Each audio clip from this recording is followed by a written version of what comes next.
Let me introduce you to Joey Gautreaux. Joey lived just outside of Hillsboro, Alabama on April 27th when a tornado changed his life. Here's his story. What were you doing on April 27th before everything happened? I went and helped my brother-in-law that morning. And it was weird because when I got up, I knew something was going to be wrong. And I told him, I said, there's just something ain't right about today, man. It just didn't feel right. Mm-hmm. It was very strange. And when I left out here that morning, it was flooded really, really bad. I mean, I'd never seen it like that out here. I've never had water in my front yard, but you couldn't walk out there. It'd been up to here at least. Because the morning rains that came through it was heavy. Just, everything was just weird that day. The color of the sky didn't look right. It looked green. You know, I just knew something wasn't going to be right.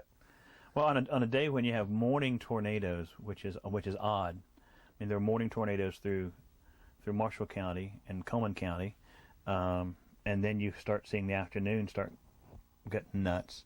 So as this tornado came closer and closer, were you still out, or were you back at home by the time it started getting? We knocked off at lunch because I told him. He said I don't understand it either, but he said, I think we need to take off. So we, because they just kept talking about the weather. Mm-hmm. And I said, man, this all happened in 74. I was a young guy, but I still remember all that, and it just, I'd just rather be prepared. But when I come home, I ate lunch and stuff, and I went and talked to my neighbors. I said, y'all pay attention to the weather today. Yeah, okay. They didn't. They didn't take it serious, because what me and you talked about, the old cry wolf effect, which ain't what it is. It's just, you'd rather be cautious as dead, Yeah, there's so many times here in Alabama that there's a tornado threat, but you don't, days don't exist when you have 40 tornadoes in 11 counties. That's right. It's just unheard of. But the more we watched the weather, the more it progressed, And the phone kept going off. It would tell me if, we'd be under a severe thunderstorm warning but I think we was under a tornado warning, it was earlier that day, and then we were like that from the rest of the time on tornado watch. Yeah, the watch was issued and several warnings. So I just started, and the sky was just really weird. I've got pictures, I got that wall cloud.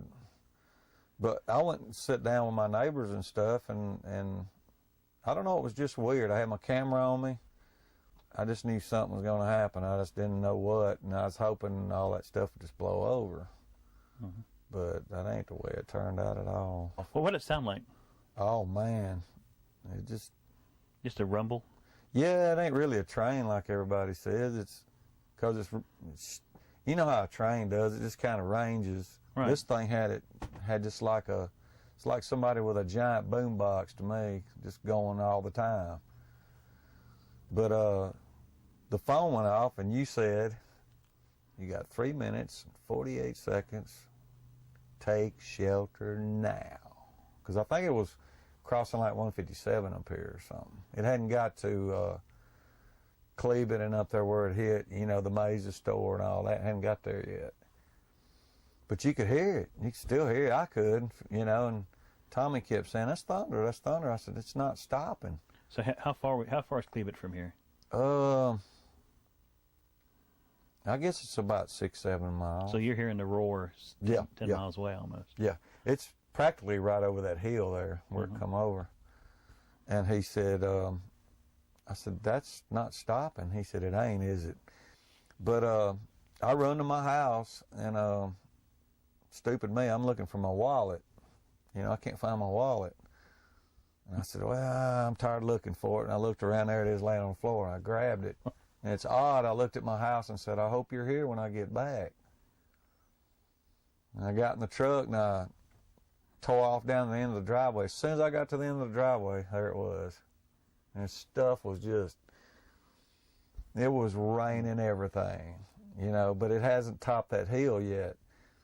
I said, well, I got it beat, I'll just go down here to Mountain Home Road, the next road up, and take a right. And I'm headed the opposite direction. That didn't work. Next thing I know, it's behind me. It's right there behind me. There was a couple in a red S10. They had an article about them in the paper. They got sucked up in it. Mm. And a tree caught them when their truck came around, and the truck slid down the tree. That's the only thing saved them, saved their lives. I think he had a broke back, but she was fine. She went and got help, which is just unreal because the pavement's gone back here in this subdivision. It sucked the pavement off the road. Mm-hmm. It's just weird. Mm-hmm. But it got right behind me, and instead of sucking me up into it, it felt like it was pushing me. I mean, I was doing all I can. I was fighting the steering wheel. Stuff was just beating the truck like crazy. And the truck doesn't have that much stuff wrong with it. I figured it would just beat to smithereens. Right. But I was worried about something. The whole time I was driving, I had my head like this, where the top is. Oh, right. In case something comes drilling through the window, you know. I said it's probably gonna get me anyway. But as soon as I got it, there's a pond down here, a big pond, and there's a hill in front of it where the road goes across like that. And just as soon as I did that, it was gone. I mean, it was that. I mean, that little stretch ain't a minute right up through there driving, you know. And just as soon as I got over that hill, it just went like that, like it just, the truck wasn't doing nothing anymore. I got on Gordon Terry Parkway and I headed toward Decatur to my parents. You know, I was trying to get there as quick as I could. And I get a phone call, and it's my neighbor's. And it's my neighbor's wife. And she said, everything is gone. Your house is just gone. Everything is gone. So, I don't ever want to go through nothing like that again. But were there any trailers left on this property that were unmoved, untouched? Did anything stay untouched? That trailer right there on that lot, it's still in the same spot. It ain't budged. I don't know how. Everything around here has been either misplaced. You know, there's a double wide over here that I thought was unscathed, but I looked at it the other day, and it's sitting that far off of the foundation. And they've reblocked it just so till they can fix it. Right. They haven't fixed it yet, but I don't know how that thing's still here because the trailer next to it was completely demolished. I mean, it was like a bunch of small tornadoes balled up into one, and they were working like a whip, from what I could tell, you know. So when it passed you, were you able to watch it go past, watch it go on? Yeah, but it started rapping in rain real bad, so you couldn't. It just was like a big old mess. When I got to that hill and went down, it just, you could see everything falling and going everywhere, but you couldn't really make out the tornado anymore. It's as if the rain just started, you know, and the more I got that way when I was going to my parents, the weather got worse and worse and worse, you know. And my dad said, well, let's go out there and see if we can get your stuff. And then, oh my God, it just, funnel clouds were just hanging everywhere, and we couldn't see to even drive. It was raining so hard. And there's a storm. Me and Daddy looked at each other and said, I think we need to just go back. Yeah, there's a storm right behind it, right on it. There's a storm. It was awful. In fact, I think within, I believe that day, from this area between about here and East Limestone, there were 8 individual supercells that came over this spot that day. I counted them, and I couldn't believe it. I'd never seen anything like it in my life. Why were you trying to go to your parents' house that day? They had a storm shelter, but did someone... I just wanted to get there. I knew it was going to be one of them nights and one of those days. You know, I said, this is just a repeat of '74. I'm going over there. I'm not going to sit in a mobile home. Or you know that not just going to be one thread, it's going to be thread after thread after thread. I just knew that, and the pressure. I should tell you that too. That when I was going up that road, it just felt like your skin was just tight. You know, the pressure, and it smelled like rotten eggs. Everybody around here says that. I said, well, that could be from anything, something it picked up in its path, or. I think part of it's ozone too. The mixing of the atmosphere. It's the smell of sulfur. It's a sulfurous smell of some kind. But we were finding stuff out here that come from Haleyville Just all kind of places. It's weird. I found a piece of maize, the store it got hit, you know. I found a big chunk of their sign out here, and there was a couple of cars that they wind up coming out here and getting out of the fields that nobody knew where they came from. They didn't belong to anybody around here. Wow. It was weird. That thing was just practically carrying everything with it, you know. I was just like, my God, that's powerful. So you know? What if you wouldn't have had weather call that day? I wouldn't be talking to you, because I'd have went right back in my mobile home like they were going to do. And there wasn't nothing left to it. I probably would have gotten the bathroom and the shower part, and it was in pieces, literally little chunks, pieces. There's nothing left. How many people now that you're aware of around here that didn't have weather call today? Oh, probably. You know, I don't have a whole ton of friends, but I'd say at least 30 of my friends have it now that didn't have it before. Wow. Right. I know for a fact. I know. And some of them got it just as soon as they could get it, you know. It was amazing. It really was, because nothing was working, you know. The tornado done knocked out all the grids out here. That siren even died. It was, you know, I thought it was on a lithium battery or something. No. But it was just going, and it just faded out. When it lost power, it just I said, that's really when me and my neighbor reacted, because we heard that. We looked at each other and we knew that thing's coming. But as soon as I got to the end of the driveway, I was just, it's almost like I was hypnotized for a minute, you know, and I said, wait a minute, I got to get out of here. I can't watch this thing, you know. It was just so amazing to watch, you know. So since then, there's been a shelter put on property here? Yeah, my neighbor's got one that holds 12 people. What is the top of the shelter green? Yeah. What Lifesaver Storm Shelters of North Alabama, I assume. I think that's who it is. Because that's the company when I talked about who I'm working with and nice. endorsing. Very nice. I was impressed. Interesting. Fascinating, huh? They all pitched in and got it, right. And I wanted to pitch in too, but they wouldn't let me because of that, how everything went that day, you know. Your $7 weather call was enough to contribute. Was enough. I mean, they were just like, that's just incredible. I said, I know. I said, we fuss about phones all the time, you know. God, who's this calling me? Mm-hmm. And I know people were probably sick of hearing your voice that day, because I said, oh no, it's Brad again, you know, when I got to my mom and dad's. But after all that went down, I was like, there's Brad again. I didn't say it like that anymore, you know. Well, that's like when I called last night. You hear my voice? It was so strange, because first time I heard him, that's the first time I heard you, and it was just like we just talking, you know. I said, I either hear you on that TV or hear you on the phone. Well, what we're doing with Lifesaver is I'm recording one for them now, because everyone that they put a shelter in for is going to get weather call for. I think they're paying for it for life, which isn't much money for them. And then anyone who visits their website, we're given a year of weather call for free. Just because we know that once they get one or two weather calls, they're going to get it forever. I mean, once you get a weather call, it changes the way that you live. Well, you know, I don't have anything else. I didn't even bother. I don't even have TV anymore.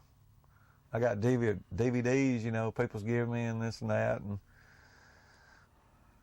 it's just not the same. That phone tells you right then where it's at.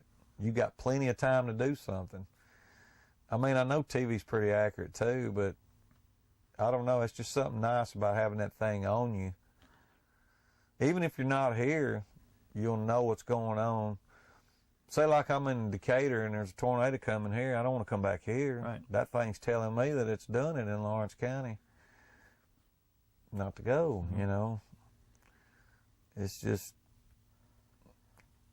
did you come up with that, or how did all that come about? No, it's a company that they'd launched in 3 TV markets, and I learned about it because for years I taught as an emergency management instructor for FEMA, I taught emergency managers, police, fire, EMS, community services, governors, congressmen, whatever else, whoever's been through this training. I've taught for 10 or 15 years with a team of people. I've always told them, until you find people on their cell phones, you don't find them. Mm-hmm. And that's been the question. So I was looking for years, I was looking for that one device that would call every phone, a cell phone or a home phone, that one service. And the Weather Call had just launched, and we were the 4th or 5th in the country to launch with it. Well, that's genius. And it's for the price point and what it does and how accurate it is and how reliable it is. That day, there were 156,000 messages delivered to North Alabama residents that day. Ain't that something? I mean, 156,000. I would say probably a quarter of them people might have perished, without knowing that information. Right. There's a lot of people that tornado right there had, according to what the Weather Service found in their fatality rates and in the toughest parts of the tornado, 80% fatality rates above ground. People that were above ground, only 20% lived that were above ground. In all the path that they did, all the stuff that they researched. So to me, giving people any notice, any storm-specific notice like that, because TV stations, they'll tell you it's in the area, but they're not going to tell you what it's at your address. Oh no, because they're not going to tell you a county road. Yeah, because they don't have time to track all that stuff. They're talking to a whole bunch of people instead of just you. That phone seems like it's keying on you. Right. It's. Yeah, it's a service that when I first saw it and researched the company to see how rock solid this company is, and I thought these guys take it seriously. Their technology is real. And then when I launched it and I started seeing the calls and I started tracking the time and the fact that for the most part people are getting calls within 15, 20 seconds of when the warnings are issued. You can't beat that. You always hear how the bad things about technology, but that's one of the most positive things I've ever seen. How many minutes do you think before the time you got your weather call to when the tornado came through? Well, let's see. Well, it was 3:48 because you said take shelter immediately, and exactly that amount of time is when that thing got here. Well, because it could have sure turned out different. Golly, man. Well, thanks for sharing that with me, because we're going to share that on the Weather Call website, on the storm shelter website. I think it's fascinating that it's Lifesaver storm shelters that put the shelter in. Green's my favorite color. Yeah, and they went over there and painted it, or they brought it out like that. Yeah, big old green color, and then the inside just this bright white. Well, they found a guy from Haleyville here. I don't know if y'all knew that. Really? Found his body. Seemed like that was in Cleveland. And I thought it was a bunch of nonsense, but I got a bunch of friends of mine that do EMT out here and firefighters and stuff. They said, no, it's true, dude. We didn't even know that's what that was. Somebody had found what was left of the poor guy's body, and they later did DNA on him and ID'd him as... And Haleyville's how far? And they said something about that in the Decatur Daily one time. That's 15, 20 miles. Oh, Haleyville? No, it's like 80. Oh, Haleyville. 80, okay. 80, I'm thinking 80 plus miles. Probably around 100 miles. See, I hear stories of vehicles. That's crazy. Vehicles being tossed 10 miles, which isn't. They're not thrown there. Assessed everything or something.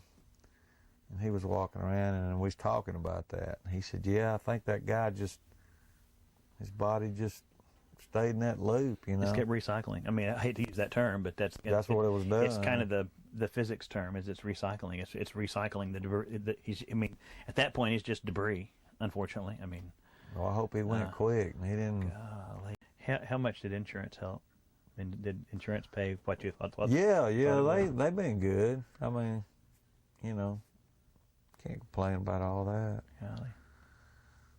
I didn't have no insurance on my stuff though. See, right. Mm-hmm. I should have, but I didn't.